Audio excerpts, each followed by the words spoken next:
बिस्मिल्लाहिर्रहमानिर्रहीम। अस्सलाम वालेकुम नाज़रीन, आप यूट्यूब चैनल देख रहे हैं। मैं इमरान खान हूँ। कल इमरान खान साहब ने जो स्टेटमेंट दिया वो काफ़ी सख्त था।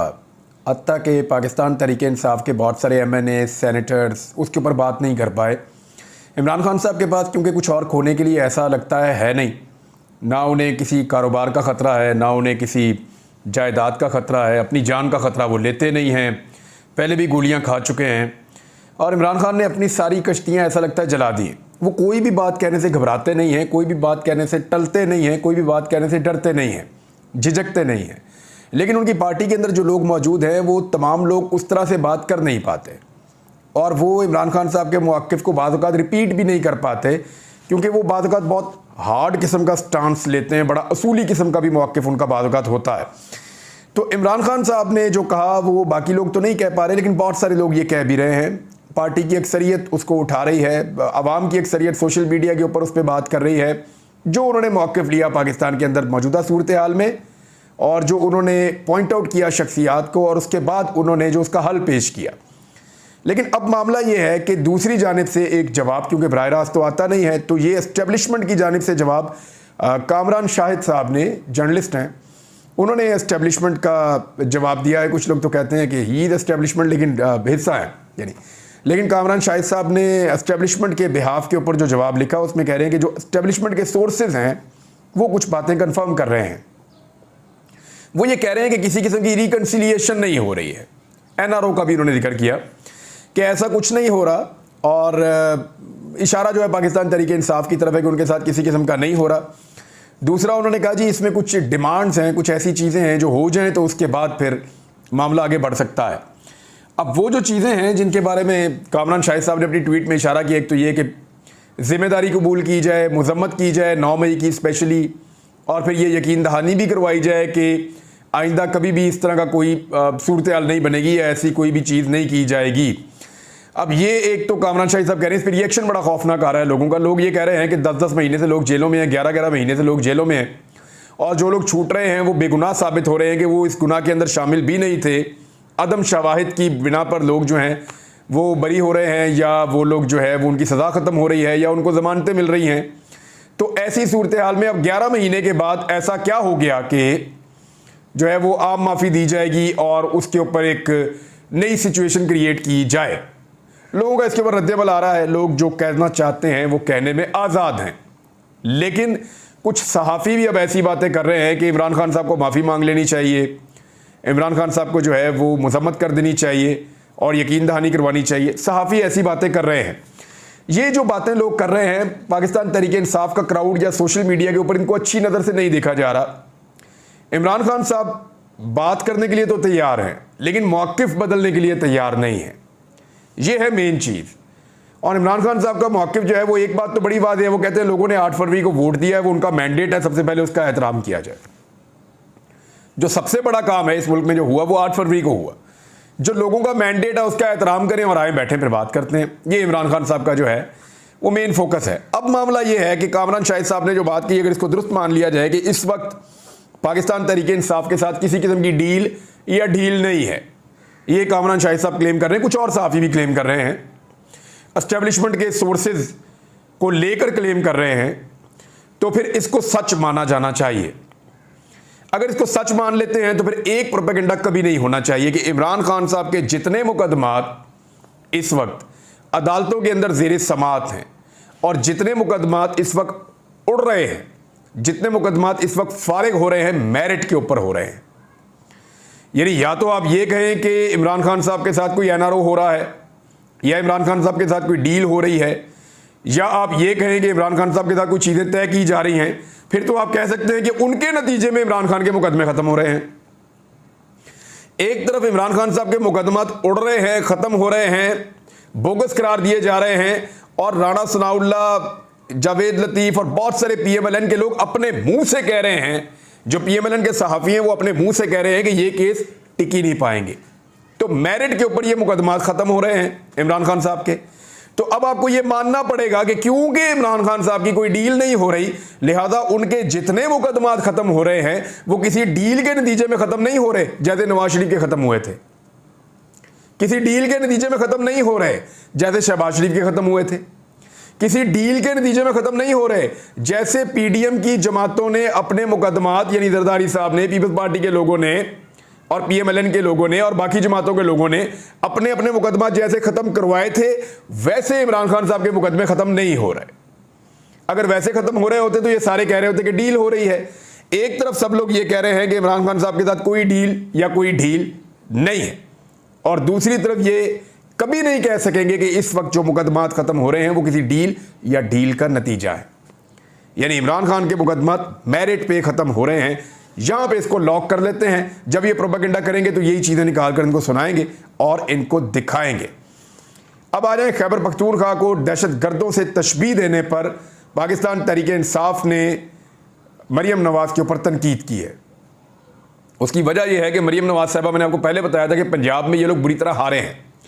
पीएमएलएन का जो गढ़ होता था या जहाँ से ये हुकूमत बनाते थे वफाक में या सूबे में, ये पंजाब से बनाते थे। पंजाब से बाहर इनकी पार्टी पहले भी नहीं थी, थोड़ा बहुत हज़ारा डिवीज़न में थी, बाकी और कहीं इनकी पार्टी पीएमएलएन मौजूद ही नहीं थी। ये सिर्फ पंजाब की पार्टी थी, वो भी सेंट्रल पंजाब की। तो अब पंजाब भी इनसे छिन गया है, तो वो कोशिश ये कर रहे हैं इस तरह के बयान देकर कि जैसे पंजाब की ओनरशिप हमें मिल जाए।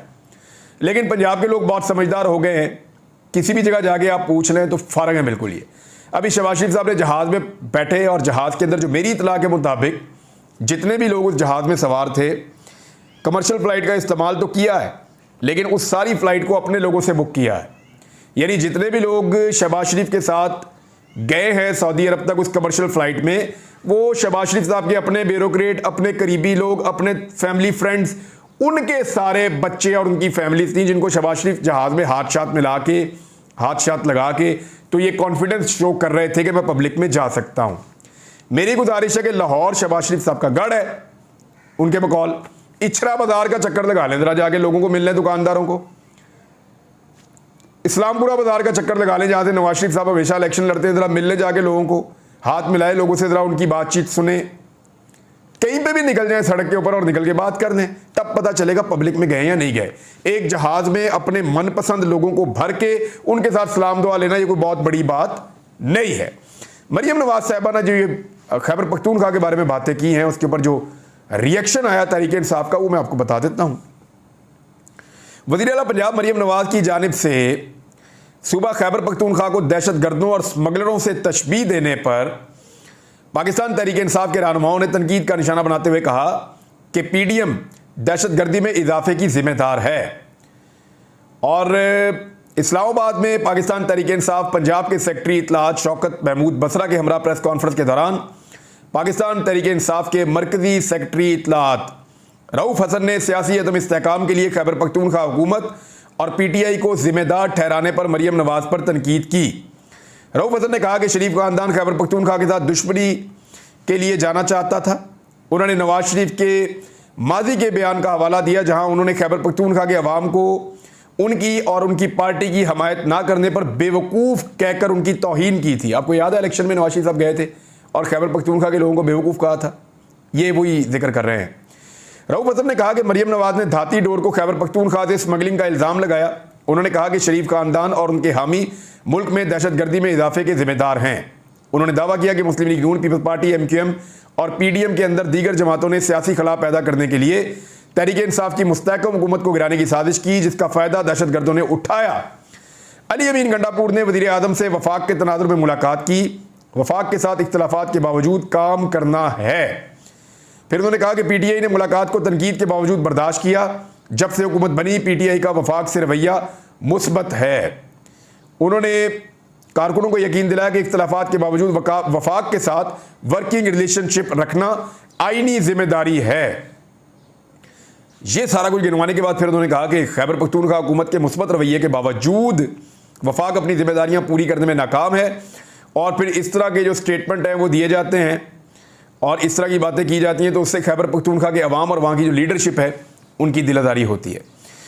अब इस वक्त एक खबर जारी करवाई गई है, बहुत ज़्यादा डिमांड के ऊपर ये खबर आई है, और ख़बर ये जारी करवाई गई कि इमरान खान साहब को अडियाला जेल में सहूलियात क्या मुयस्सर हैं।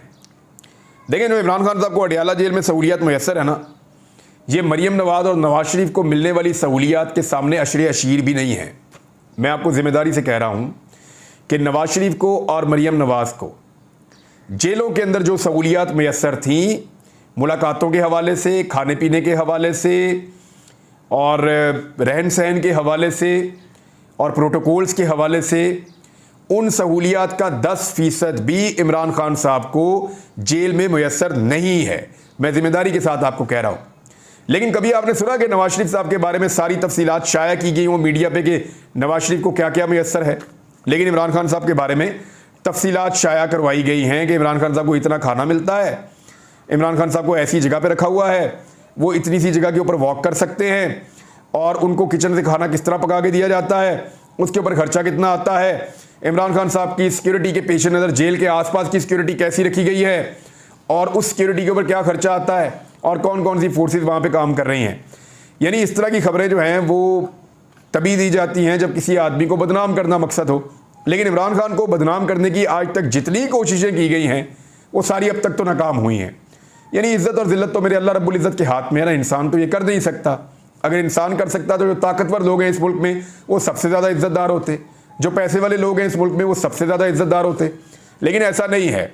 इस वक्त एक बड़ा अहम इशू हमारे दरवाजे पर खड़ा है और यानी दो बहुत बड़े इशूज़ हैं। उनमें से एक तो ये है कि इक़्तिसादी तरक्की में जो मईशत को बहुत नुकसान हुआ है और वो नुकसान क्यों हुआ है, ये एक रिपोर्ट है, मैं आपके साथ शेयर कर देता हूँ। ये स्टेट बैंक ऑफ पाकिस्तान के ताज़ा आदाद शुमार हैं, उनसे पता चला है कि जो निजी शोबा है यानी जो प्राइवेट कारोबार करने वाले, छोटा कारोबार करने वाले लोग हैं, उनका बैंकिंग सिस्टम पर एतमाद ख़त्म हो गया है या वो कारोबार करना नहीं चाहते। लोग अपना पैसा निकाल रहे हैं और पाकिस्तान से बाहर ज़्यादातर लोग लेकर जा रहे हैं। माली साल 2024 के पहले 9 महीनों में, ये 2023 की जुलाई में शुरू होता है और फिर ये जाता है अभी पहले 3 महीनों के अंदर मार्च तक, मुश्किल से 35 अरब रुपए का कर्जा ले सका है।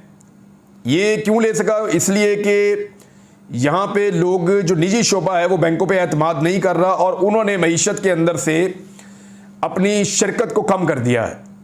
यानी जो निजी शोबा है, जो आम लोग हैं पाकिस्तान के अंदर जो कारोबार करते हैं, वो अपने कारोबार को कम कर रहे हैं, स्क्वीज़ कर रहे हैं, घटा रहे हैं या ख़त्म कर रहे हैं। उसकी वजह से बैंकों के अंदर पैसा जो है वो कम आ रहा है और एक गैर यकीनी सूरत हाल जो है वो पैदा हो गई है।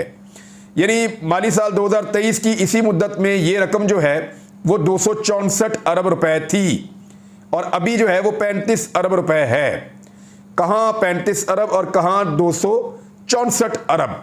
और 2022 में जब इमरान खान साहब की हुकूमत थी तो तब ये फिगर क्या था, 330 अरब। जब उनकी हुकूमत ये ख़त्म हुई इसी मुद्दत में इमरान खान साहब का 330 अरब था। जब पीडीएम की हुकूमत आई तो तब जो है वो ये था 264 अरब, निगरान हुकूमत और पीडीएम, और अब इस वक्त जो है ये 35 अरब रुपए तक पहुंच गया है। लगातार पाकिस्तान का निजी शोबा या प्राइवेट कारोबार करने वाले लोग वो पाकिस्तान के अंदर से अपना जो शराकत है या उनका जो हिस्सा है पाकिस्तान की तरक्की के अंदर वो कम करते जा रहे हैं। ये बहुत अलार्मिंग है। पाकिस्तान से बहुत सारे ऐसे लोग जो ना सिर्फ कारोबारी हैं, जो हुनरमंद हैं, जो पाकिस्तान को चलाने वाले लोग हैं, बहुत सारे लोग बड़ी तादाद में, मिलियन में पाकिस्तान को छोड़कर पाकिस्तान से बाहर दूसरे मुल्कों में मुंतकिल हो गए हैं और ये भी पाकिस्तान के लिए एक बड़ी अलार्मिंग खबर है। एक बड़ी खबर जो बड़ी मुसीबत आने वाले दिनों में बन जाएगी वो ये है कि गंदम की इमदादी कीमत जो है वो बहुत कम रखी है मौजूदा हुकूमत ने। उसकी वजह यह है कि चीज़ें बहुत महंगी हैं। यानी जो किसान इत्तेहाद या किसानों से रिलेटेड जितने भी रहनुमा हैं उनसे बातचीत हुई तो उन्होंने कहा कि हमें बहुत मार दी जा रही है।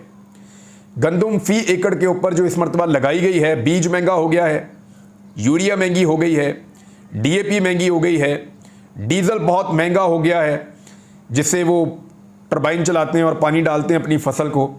वो कह रहे हैं कि हर चीज़ महंगी होने के बाद ज़मीन का ठेका जो है वो भी बढ़ गया है। तो हर चीज़ महंगी होने के बाद हमें पर एकड़ जो हमारी कॉस्ट है वो बहुत बढ़ गई है।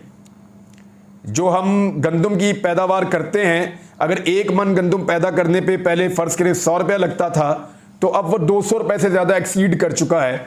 दुगनी से ज़्यादा पैदावारी लागत है गंदम की और किसानों की गंदम अब तैयार हो चुकी है। किसान जो है वो एक्सपेक्ट कर रहे थे कि गंदम की जो इमदादी कीमत है वो कम से कम 5,000 रुपये फ़ी मन हुकूमत रखेगी और इतने के ऊपर गंदम बिकेगी किसान की तो किसान को कुछ मुनाफा हो जाएगा। और किसान के पैसे भी पूरे हो जाएंगे, किसान उस मुनाफे से अपना साल अच्छी तरह गुजार लेगा। लेकिन हुआ क्या, हुकूमत ने गंदम की जो इमदादी कीमत है वो मुकर्रर कर दी 4,000 रुपए, 3900 रुपए, सॉरी 100 रुपया और कम है। इमदादी कीमत 3900 रुपया मुकर्रर की और पिछले साल जो है वो ये कीमत 4,000 थी।